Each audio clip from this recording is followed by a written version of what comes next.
What is going on, traders? Quick little video update. So the Fed is committed to ruining the value of our dollars. I went live yesterday during Jerome Powell's testimony before the Senate, and he basically telegraphed that the Fed was looking at doing just a 25 basis point rate hike. That is the smallest rate hike that they could think of. It's the most benign, minimalist move and really won't do much to move the needle.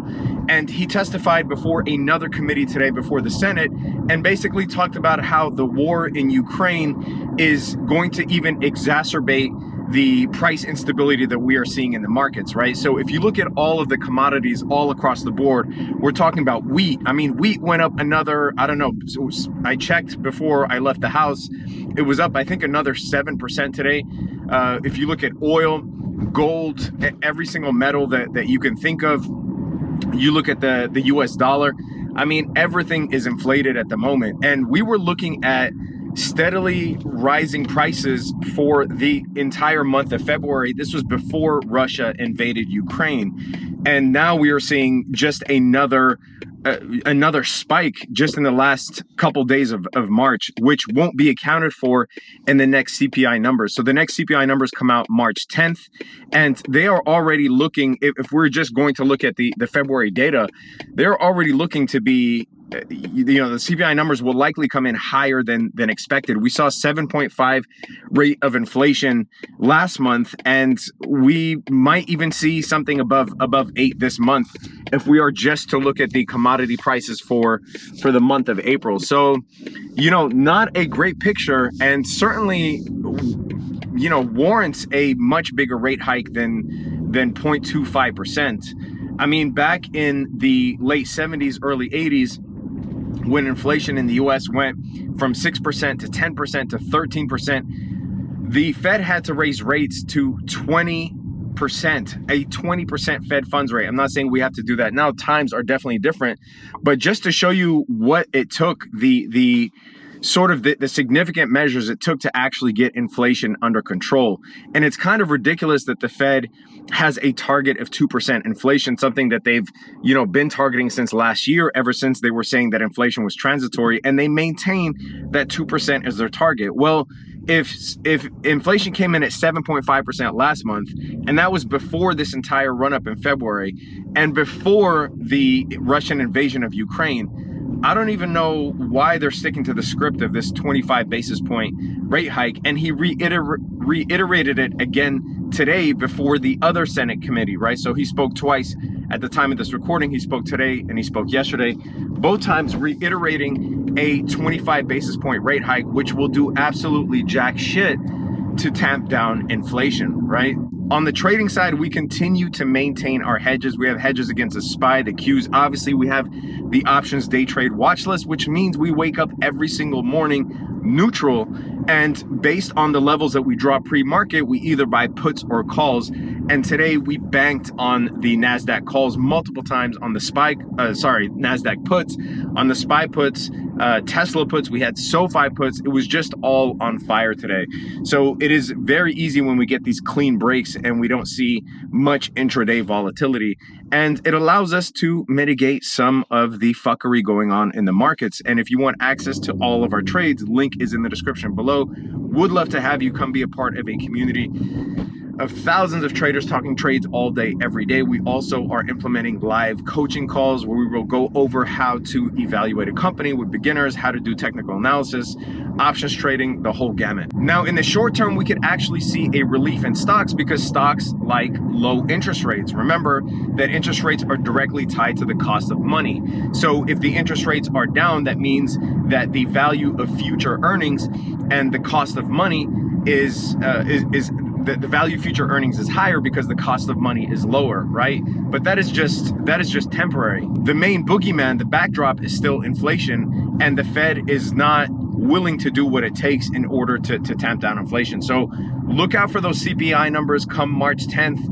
If they just look absolutely ridiculous and come in a lot hotter than expected, then I wonder what the Fed is going to do March 16th. I don't think that they have a chance. They have a choice at that time. And this is what happens when you hamstring the economy with easy monetary policy, right? We we didn't have to keep rates at zero before the pandemic, but we effectively kept rates at zero because we wanted to see the markets fly. You know, and I know that the Fed is somewhat pressured by politicians and by presidents and whatnot, but you know, the average American is going to get screwed over in the long run. But then after the pandemic happened, well, you couldn't raise rates then because we were in a potential recession due to the pandemic. And then now after the pandemic, when we're getting ready to raise rates, there's this geopolitical conflict in Russia and Ukraine that will further hamstring the Fed and really not allow it to raise rates the way that it should. Although, honestly, if inflation comes in hotter than expected, it does not matter what happens in Russia, Ukraine. They have to rip the Band-Aid off if they want to save the average American and save the value of the savings that the average American has. Now, the one saving grace, the silver lining here, is that the US economy does look strong if you are valuing it or evaluating it by traditional metrics, right? So unemployment is super low, GDP is high. However, you know, when we've seen this in history, when we have a sustained level, I don't know if it's dark because I'm in a tunnel, so I don't know how this looks, by the way, so apologies for the short segment if it looks darker than expected. But we've seen throughout history that if we keep prices high for a very long time, that can lead to what is called demand destruction, especially if we have high prices and supply chain constraints. And the war in Ukraine, as Jerome Powell said today, is going to exacerbate the supply chain problems that we have, as ships are not, they're not offloading any products at the moment, right? And then a sustained period of demand destruction can definitely lead to stagflation. Stagflation is when we cannot control price instability, when prices are out of control and the economy then experiences a slowdown, right? That is the nightmare scenario. So when you hear people talk about recession, it's not really you know, apparent right off the bat. It is a slow process, but it all starts with not being able to control prices. And right now we are seeing somewhat of a wage spiral where higher wages are leading to higher prices, leading to higher wages, leading to higher prices. They are feeding off one another.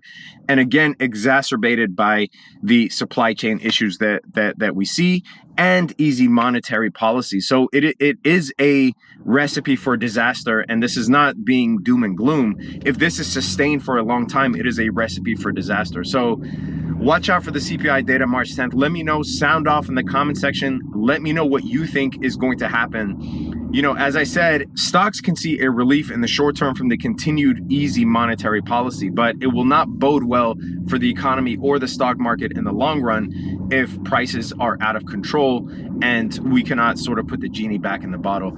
Anyway, let me know in the comment section what you think. Subscribe to the channel, hit that notification bell. Let me know if you like this style of video, by the way. I don't know why I did it this way. I think because I was in a hurry to leave the house. And I wanted to record a video, so I was like, oh, why not record it in the car? But let me know if you like this style of video. And yeah, I won't shy away from doing more. Stay safe out there, traders. Peace.